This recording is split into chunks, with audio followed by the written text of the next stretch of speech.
One of the things that will just absolutely destroy the post-production process in terms of audio is a continuous audio source in the background of an interview.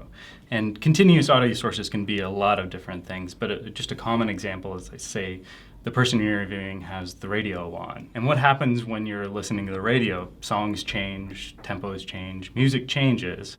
And so what happens in the post-production side is that I'll want to cut from this point to this point, and then the music is changed in both sections, and that breaks continuity.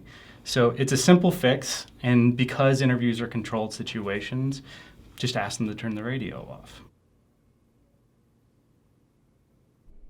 Here's an audio track that I brought into Final Cut. It has a continuous audio source in the background.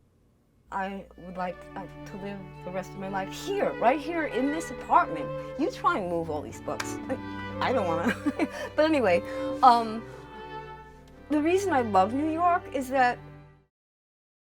The subject in this interview stumbled over their words here, so I'd like to cut out that stumble and go straight to the concluding thought of their statement. However, the music is changed in the background, so when I cut out the stumble and let the clip play, this is what happens. I would like to live the rest of my life here, right here in this apartment. You try and move all these books. I don't want to. But anyway, the reason I love New York is that... Okay, so you're in a situation where you have continuous noise and you can't turn it off. What do? How do you solve that? One way to solve it is to photograph that device so that I can see what's making that noise. We once got an interview in that had a terrible squeaking noise every now and then in the piece. And it was audio only, so we had no idea what it was. Turned out it was actually a parrot that was repeating what was being said. So that was quite a challenge. And the biggest challenge is that we never got a photograph of that parrot. So we could never show you what was making that noise.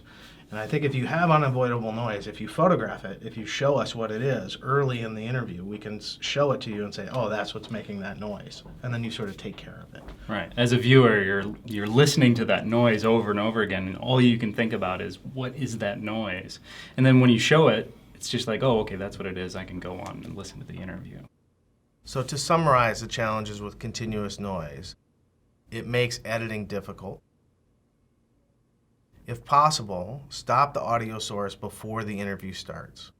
If you can't stop it, at least photograph the source of that continuous noise.